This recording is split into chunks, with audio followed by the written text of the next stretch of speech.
Good morning students. इसके पहले हम लोग द फन दे हैड का एक्सप्लेनेशन और क्वेश्चन आंसर देखा था और साथ ही साथ में द रोड नॉट टेकन का भी एक्सप्लेनेशन देखा था। आज मैं उसका क्वेश्चन आंसर डालने जा रहा हूँ।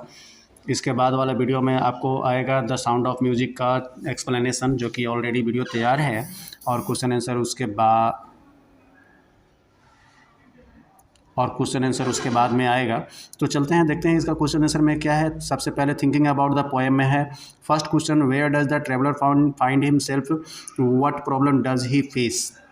The traveler finds himself in the yellow woods at a point where the road forks into two. The problem that he faces is that he cannot decide which road to take to continue his journey, since it is not possible for him to travel both roads at the same time. Question number 2 में है, discuss what this phrase mean to you. First में कहता है आई yellow would, second में कहता है it was grassy and wanted wear, third में कहता है द पासिंग देयर, फोर्थ में कहता है leaves no steps had trodden black, and fifth में कहता है how way leads on to way. इसका आंसर हो जाएगा, फर्स्ट का आंसर हो जाएगा yellow wood symbolises the autumn season, autumn corresponds with old age, the poet could be symbolically talking about the latter stages of life. Second का answer हो जाएगा it conveys that the road was full of grassy and nobody has used that road, it was a smooth road which had not worn out। Third का हो जाएगा the use of the path by passers by. Fourth का answer हो जाएगा the leaves had not changed their colour and turn black because of less people stepping on them, it could prevent.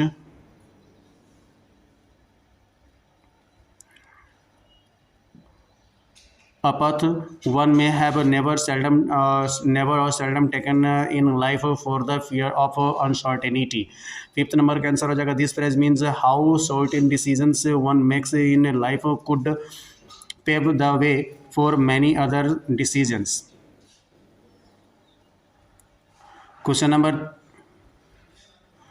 Number 3 है, is there any difference between the two roads as the poet describes them. And first question है in stanza 2 and 3, and second question है in the last 2 lines of the poem.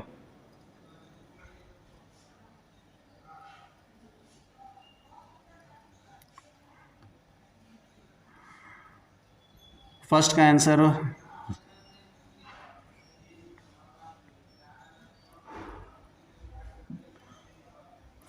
हो जाएगा in stanza 2 the poem explains that the only difference between the two roads was that the road he took had the right to be chosen, the better claim कहते हैं जिसको, because it was covered with grass and looked as if it had not been used too much. Besides this difference both roads had been equally worn by passers by traveling on them।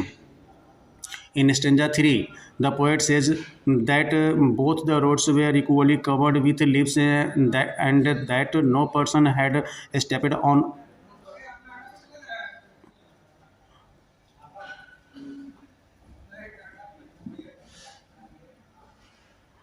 Second question का answer है in the last 2 lines of the poem the poet says that there is a difference between the two roads because he took the road that was less traveled by other people and that made all the difference into his journey। ये जो question है fourth number, what do you think the last 2 lines of the poem mean, तो इसमें जो है इसका answer हो जाएगा the last 2 lines of the poem mean the acceptance of reality. The poet made a choice and accepted the challenging path he took and unexplored path in his life। he wanted to do something different in his life, so he chooses the less traveled road। no, he does not regret his choice।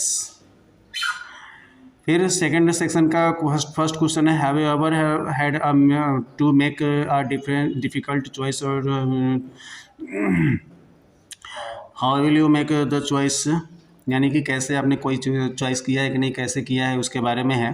तो यहाँ पर different answer हो सकते हैं सभी के लिए। अलग अलग आंसर हो सकते हैं। एंड इसका सेकंड क्वेश्चन जो है वो कहता है after you have made a choice do you always think about what might have been और do you accept the reality.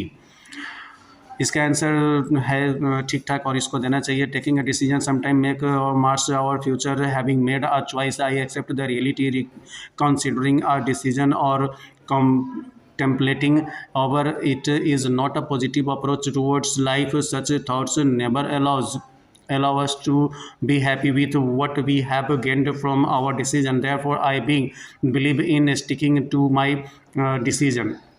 तो इस तरीके से इसका क्वेश्चन आंसर हो गया। और आप अभी तक चैनल को सब्सक्राइब नहीं किए हैं तो चैनल को सब्सक्राइब कर लेंगे, वीडियो को लाइक एंड शेयर कर देंगे। जो फ्रेंड अभी तक आपके नहीं देख रहे हैं मेरे चैनल को, उनको भी आप शेयर कर देंगे। तो मिलते हैं नेक्स्ट वीडियो में, तब तक के लिए बाय बाय।